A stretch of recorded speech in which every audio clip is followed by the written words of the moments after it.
this has become, a very kind of common phrase I see, which is, AI won't take your job, but someone who knows AI will. And I do think there's quite a bit of value in that. And so that's really why I focus on skills building for leaders, making sure they understand what AI can and cannot do right now.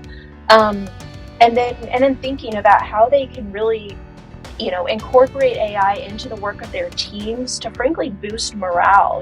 Let's make it better for the people who already work on your team, and getting rid of those repetitive tasks.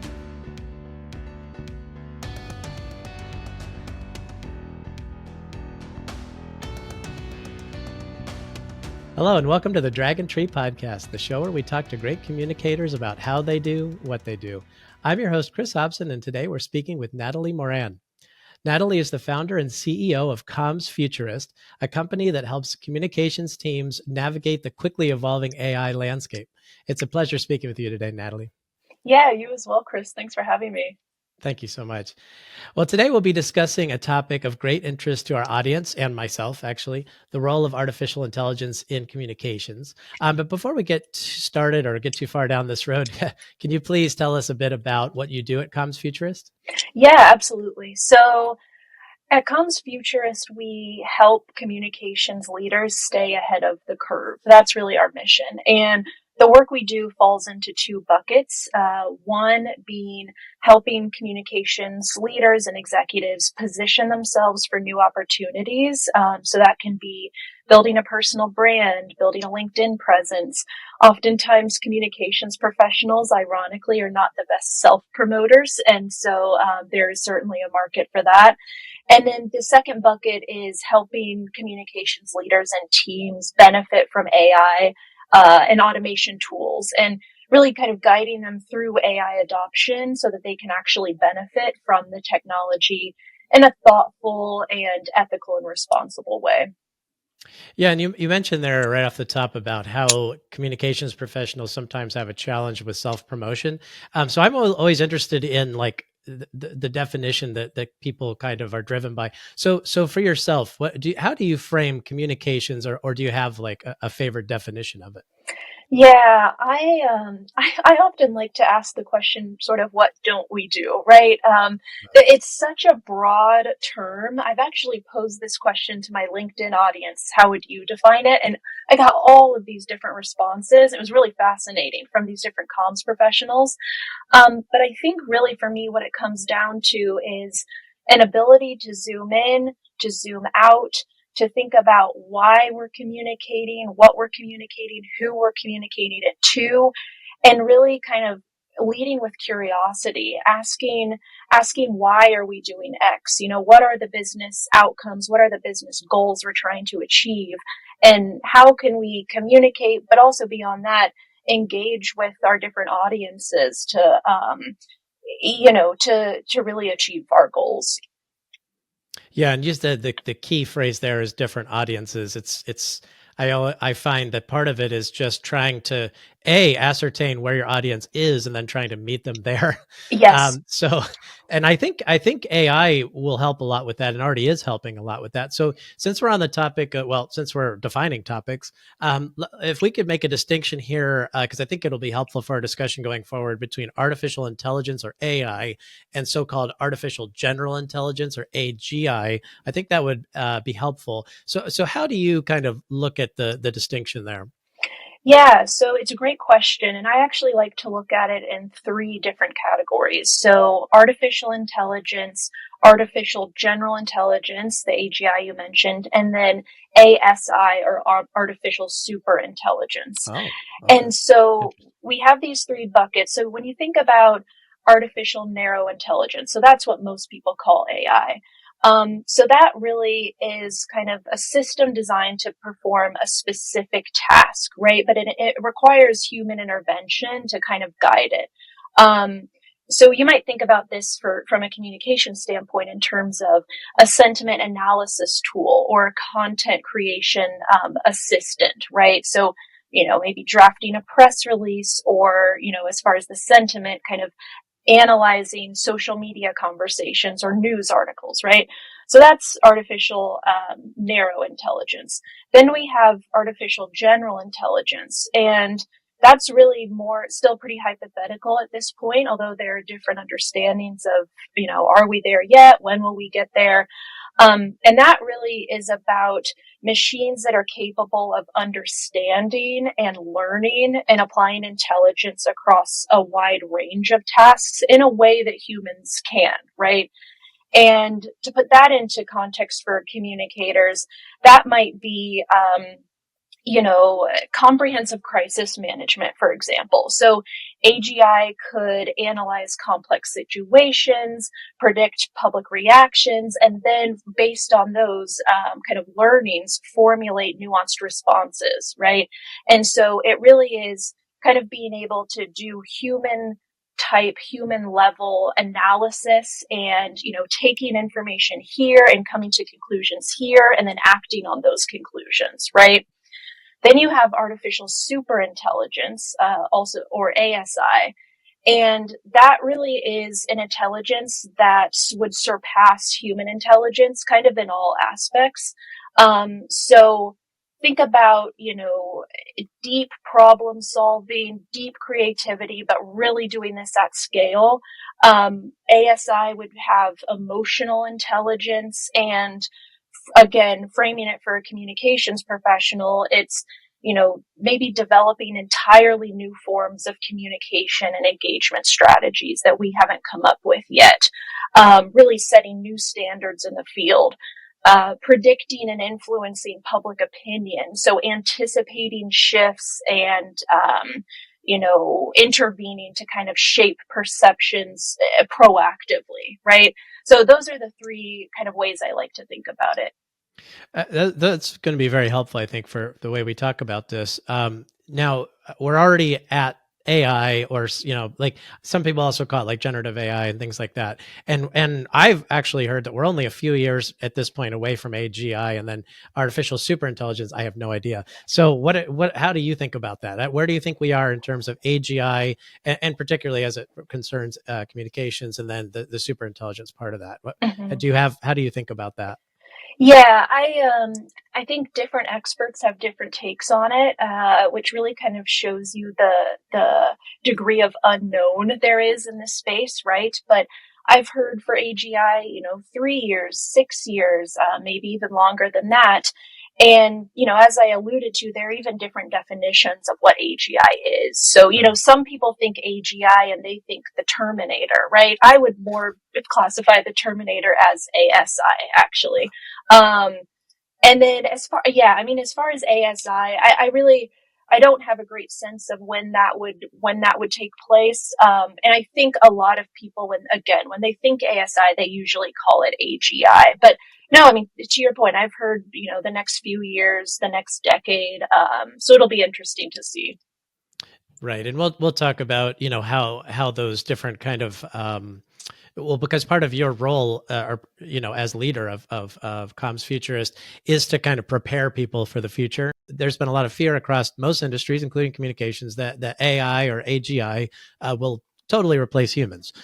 So that may happen in the ASI version of what you were talking about earlier, but I think a lot of people push back on that, at least for now, and say that, is the ideal situation is a human using the AI in a kind of a team or symbiotic kind of relationship. So I'm interested in, first, if you think about it that way, and if so, kind of how do you impart that message to the people you work with? Mm-hmm. Yeah, it's hard, right? My perspective on it is that communications leaders really need guidance on how to smoothly adopt AI in order to support their teams. But then, the question arises, like, will this have to reduce headcount, right? And that's a really, really hard question. And, I think, I think we're not, at least from what I can tell, we're not there yet. And so I think a lot of times the tendency is to kind of talk a lot about AGI and, what that could mean. And that's important. But I am really interested, Chris, in kind of what is happening right now and what the consequences of AI are right now on communications professionals. And I think sometimes that can be left out of the conversation. And, like I mentioned before, the bias, the spread of misinformation, disinformation. I mean, these are things that are happening now that we don't have regulation around. And that's just really important. But I also don't want to, minimize the concern people have as far as that AI will take my job, right? I think these are hard questions. And this has kind of become, I can't think of the word, but this has become, a very kind of common phrase I see, which is, AI won't take your job, but someone who knows AI will. And I do think there's quite a bit of value in that. And so that's really why I focus on skills building for leaders, making sure they understand what AI can and cannot do right now. Um, and then thinking about how they can really incorporate AI into the work of their teams to frankly boost morale, like let's make it better for the people who already work on your team. And getting rid of those repetitive tasks and that kind of thing. So I don't want to dodge the question, but it's No, hard, right? definitely. And I know there are people who are specifically studying like how can AI, how can comms leaders think about structuring their team now that AI is in the picture? And I think it's a really interesting conversation, and I know I still have learning to do around that because it's complicated. Yeah. So how do you actually help position clients to track outcomes? Yeah. So there are different perspectives on how to do this, and I like to look at it through kind of the lens of a blend between storytelling and metrics, right? And so, if I'm working with a client and they're about to engage on a project, I would certainly encourage them to identify KPIs early. Of course, before the project starts. I think oftentimes if we as communicators are busy, right? And I think oftentimes we're reacting. There's not a whole lot of time for proactivity a lot of times. And so, at least in my experience, we're not always prioritizing the KPIs. And I think that's really beneficial, not only for the organization, but for the individual when they're trying to kind of demonstrate their outcomes and impact, right? Um, Sure. when I work with people who are exploring new roles and maybe those projects have already happened, they don't have the data on them, I often recommend, is there a way to appropriately and responsibly estimate, to get some quantifiable information, say into your resume or into your LinkedIn profile, right? Um, so that's a big one. But also, if that's not possible, adding specificity, adding examples, and that kind of goes with this idea of storytelling. So, I really encourage as much as you can to incorporate data to really focus on what you've accomplished and not what you are responsible for, and really being able to highlight those achievements through hard data, if at all possible, combined with kind of the more descriptive storytelling. Yeah, there is definitely a shift towards quantifying accomplishments as opposed to listing tasks. And Yes. so I think that you're like a change. It sounds like you do a lot of kind of change management, when it comes to AI integration, but also how to change people's maybe perceptions of themselves, and so that can come through in their resume. It's really interesting. Well, among your other services, you train clients on responsible integration of AI and other technology. So, what are in your mind, the ethical considerations for using AI in communications, and how do you advise clients to navigate maybe some of those concerns? Yeah, it's a great question. So, the first thing I say, and really at a bare minimum, is organizations need to have AI usage guidelines. There needs to be a foundation across the organization that's agreed upon as far as what's okay, what's not okay. And also just kind of the best way to benefit from these tools, right? So specifically, this comes down to data privacy, preventing kind of misinformation and disinformation. A lot of these AI tools are trained on biased data sets, and keeping that in mind is really important, and not letting that kind of bias trickle into the outputs of the AI tools. Certainly reputation management is top of mind for communications professionals. And then there's also the conversation around the impact of AI on the comms workforce and labor market. And so lots of ethical conversations happening, around AI and how comms professionals can use it responsibly. But I think, in addition to having the usage guidelines, it's reading the fine print of the AI tools you're using. I know most people don't do that, and sometimes the fine print is tens of thousands of words long, it seems, right? Right. But really making sure you have an understanding of how your data is being handled, and regardless of how it's being handled, making sure to not put proprietary or sensitive information into these tools. So really, using I think, your best judgment around kind of what's appropriate, and how can I use this tool to, yes, support my work, but be responsible about it. And then, really making sure that we're not kind of exacerbating inequities and bias, that a lot of these tools, frankly, just are trained on biased data. So it's important to understand that as you're using them. Do you have clients who come to you with that particular concern, and what do you tell them? Yeah, I do, and I mean, and it's usually kind of bundled with a ton of concerns around these tools, right? And Right. I always just say, start with the usage guidelines. A lot of organizations don't have these, and really starting there, I think, is beneficial. And then, thinking through how can this tool kind of help me, but keeping in mind that there is a real lack of regulation around AI.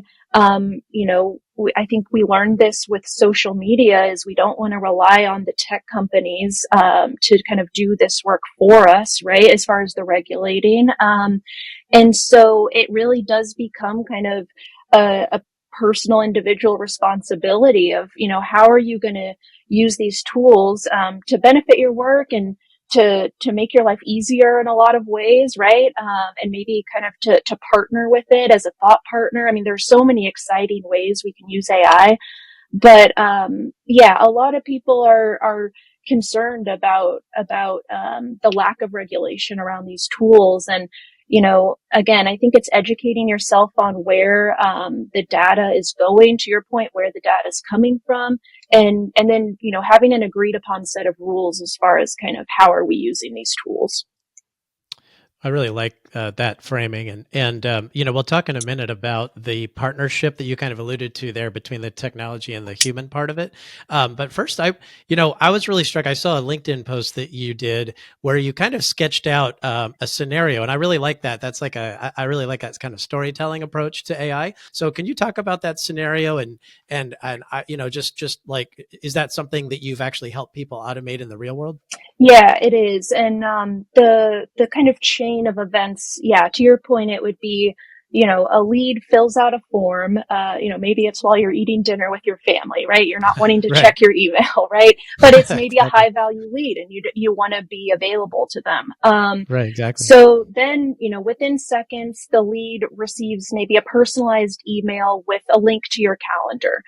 Ideally a system like this would kind of give a grade or a rating to the lead to make sure like this lead is qualified and not a robot and worthy of time on my calendar, right? Right. And so that's an important piece to this. And then once they book an appointment, maybe their information is automatically added to your CRM, so you don't have to do that manually. Then maybe you get a Slack notification so you can review their details later, and it's just all right there. Here are all the leads I need to review. And then say they don't actually book a call, maybe within a few days they receive a personalized follow-up email. And so what this does is, it allows us to quickly respond to leads, right? And to leads that are, the exact ones that we're looking for, right? It allows us to respond faster than maybe our competitors without, being glued to our phones, all evening, right? And then it also allows us to fill our pipeline, so that we can focus on the client work. Something that's great about AI is its ability to hyper personalize messaging and at scale. And so that's really kind of why I put this example out there. Cause I feel like, someone like myself, a solopreneur, I mean, the benefits of something like this are huge, right? And so, yeah, I mean, people get it really excited about this use case, and it absolutely is extremely helpful. And just a way to make sure you're staying organized, but also, really streamlining processes, saving time, getting back to people quickly.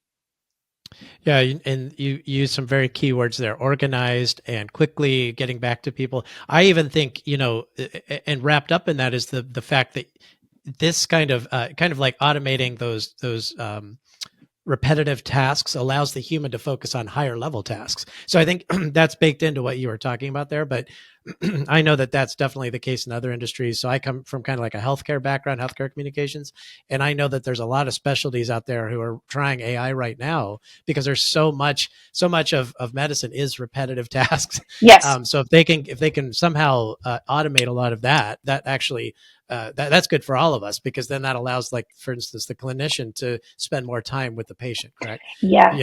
So that's kind of how I look at that. But so, and we'll talk in a little bit about how you don't even need to know a lot of coding anymore Yeah. to automate a lot of this stuff. But first, beyond a focus on AI, I know that you work with clients on personal branding and strategic positioning, which is something you kind of alluded to at the off the top here. So I was wondering if you could kind of sketch out how that works on a day-to-day basis. How do you actually help people pivot from kind of where they are now to where they want to be?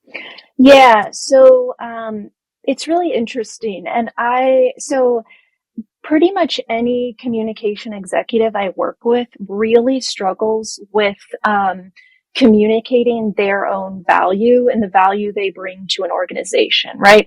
And these people may be Right. looking for a C-suite role. They may be looking for a board seat. They may want more keynote speaking slots at conferences, right? And I talk to so many people about this, and I don't really know what it is. I'm trying to kind of get to really understand the psychology behind it.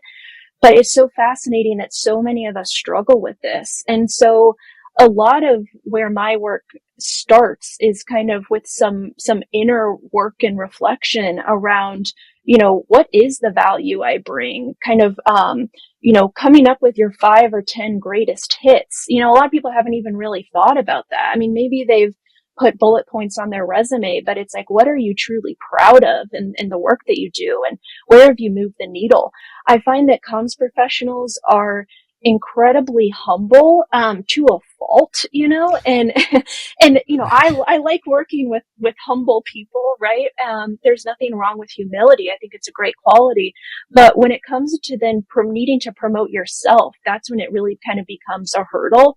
And so, I talk to a lot of people, and they say, oh, I don't know if I want to frame it this way. I worry that that's bragging a little bit. And it's like, no, like, this is the time to brag. You need to, I always tell people, you need to treat yourself like a client, right?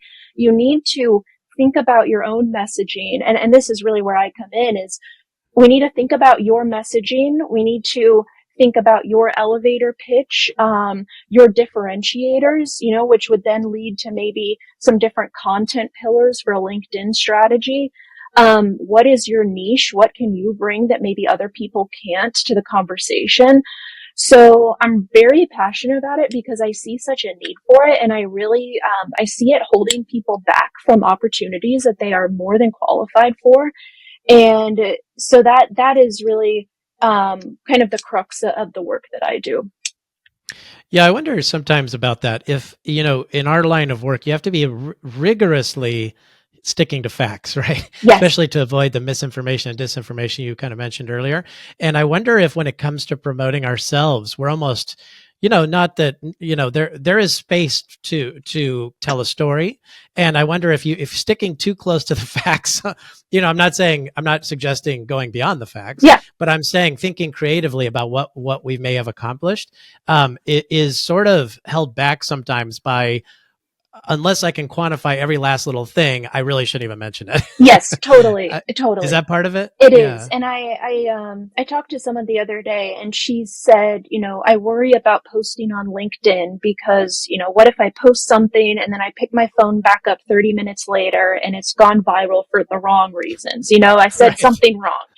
And, she gave me an example of someone this had happened to, was in the news a while ago. And I said, totally fair point, completely understand where you're coming from. But as a comms professional, you know better. I mean, some of it is just Right. trusting kind of our own knowledge about this. I mean, we're experts at brand, at reputation management and kind of brand voice, and not straying beyond that. And, certainly mistakes can happen and, there's a process of kind of finding your exact voice and your, key differentiators. But,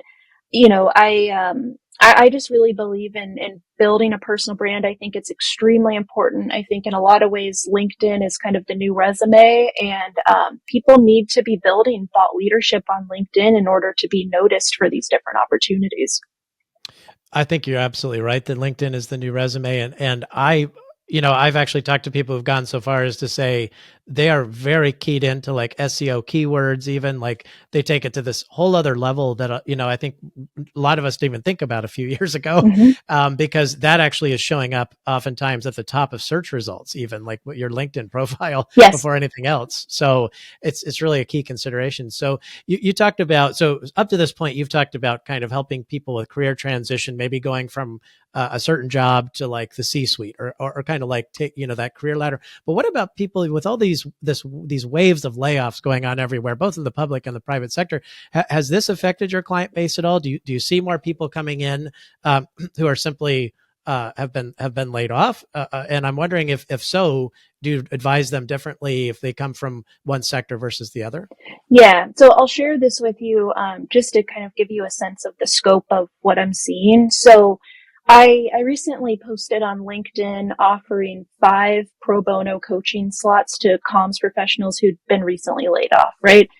And I got an absolute onslaught of interest, in a way that was frankly pretty shocking to me. I knew there were Wow. tons of layoffs, but there was a real demand for this, and this comms community has given me so much. I wanted to respond to it in a way that, was manageable for me, but I wanted to kind of help out, right? And so, I ended up I have about 4 or 5 booked every week, through the end of April. Oh, And, wow. so it's about 30 of these slots. And then I have a wait list of almost 50 people.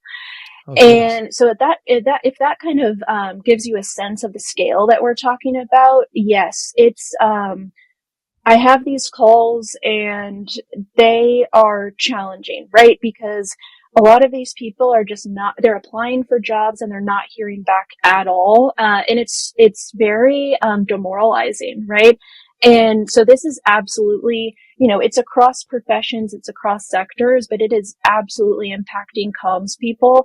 And I think for a group of people that generally are quite humble, as I mentioned, it really takes a toll on their confidence, which I hate to see, And so what I really try to do is help them craft a story, making sure they're thinking about SEO with their LinkedIn profile so they can be reached by recruiters, thinking through a networking strategy on LinkedIn. But yeah, it's very real, and, it's demoralizing for them because they're not hearing back, for the vast majority of people I talk to. Yeah, I wonder if some of that, is, this promise of AI, where I don't know that we're quite there yet, where an AI, can completely take over for a person like that. That seems to me more AGI, which is probably a few years off, like we talked about. But I wonder if some of this is driven by the promise of, okay, this we will be transitioning this way anyway. So like, let's get ahead of this. I'm speaking as the employer. Are you getting that vibe at all? That frankly, some people are seeing comms people as expendable. I can't believe I'm even saying that, but is that how some employers are seeing it, do you think? I actually think so. I work with a lot of comms leaders, right? And so I don't really have the perspective of how it's impacting some of those more entry level jobs. But what I can speak to from, for these comms leaders I work with is I actually think that leaders of businesses and organizations are leaning more heavily on comms people now. Oh, As to kind of mitigate risk and engage employees. I mean, internal comms has become so much more important now, especially with the return to work type things. I mean, I think companies are really realizing that if their employees are unhappy, it's not good for the bottom line, right?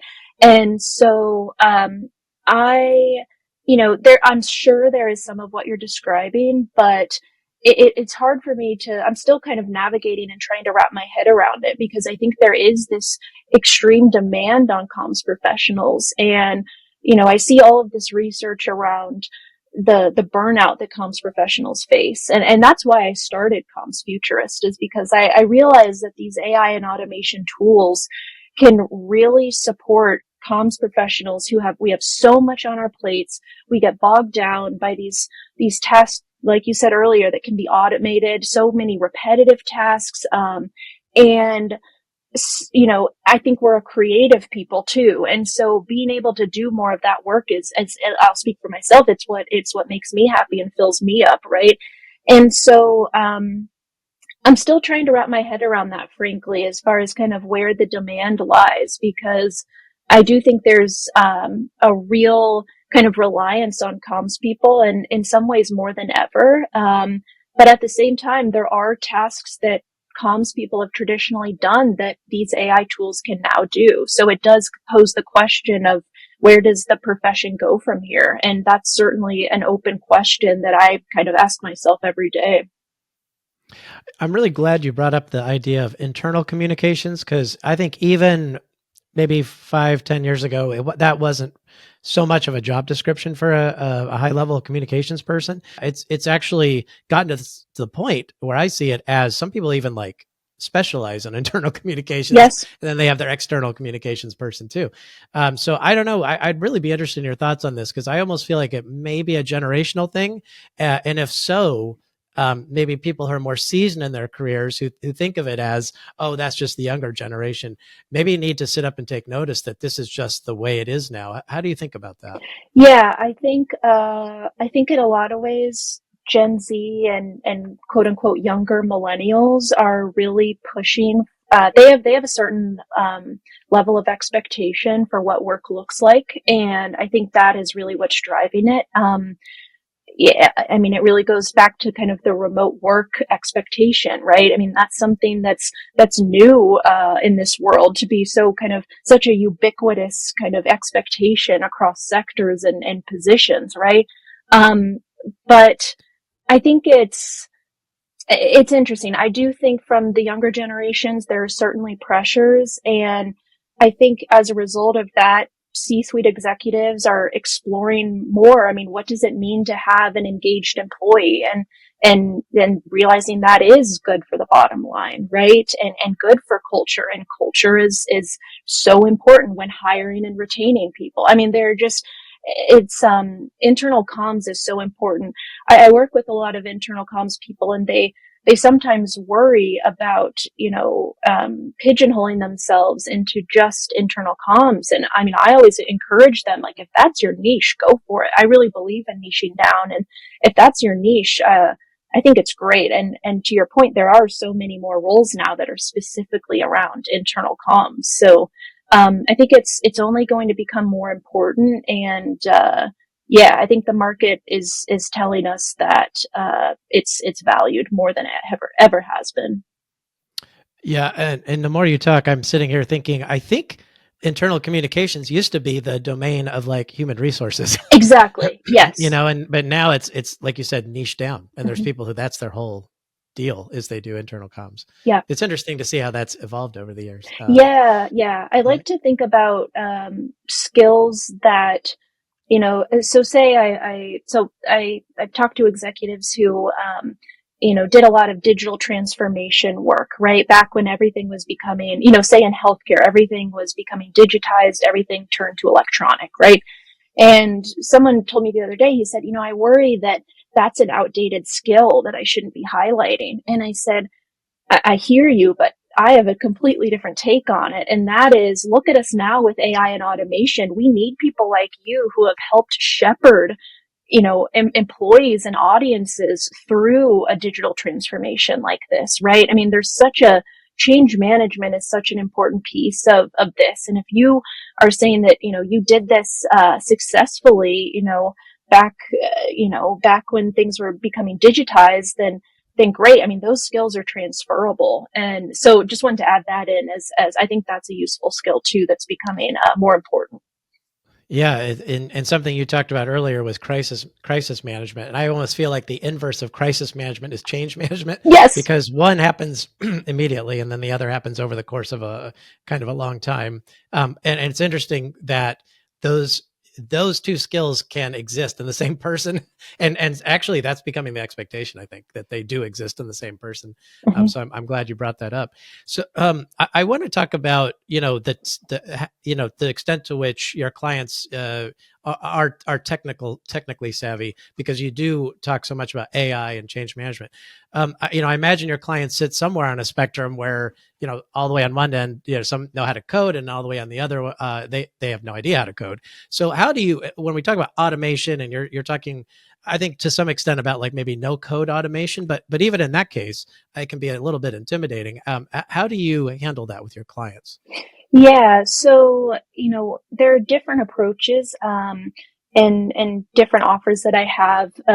In some situations, it's more that I take an advisory role and I let them know about these tools. I point them to resources so that they can set up these no code automations themselves, and then we also implement these automations for them, right? And so Oh, that okay. that's another piece too. So there's certainly the training and the kind of, here's what's out there, here's what might be helpful, and then also the integration support. And Right. and a lot of times that's kind of what they want, right? It's like, why don't you diagnose this and then kind of set it up for me so that we can streamline this? Yeah.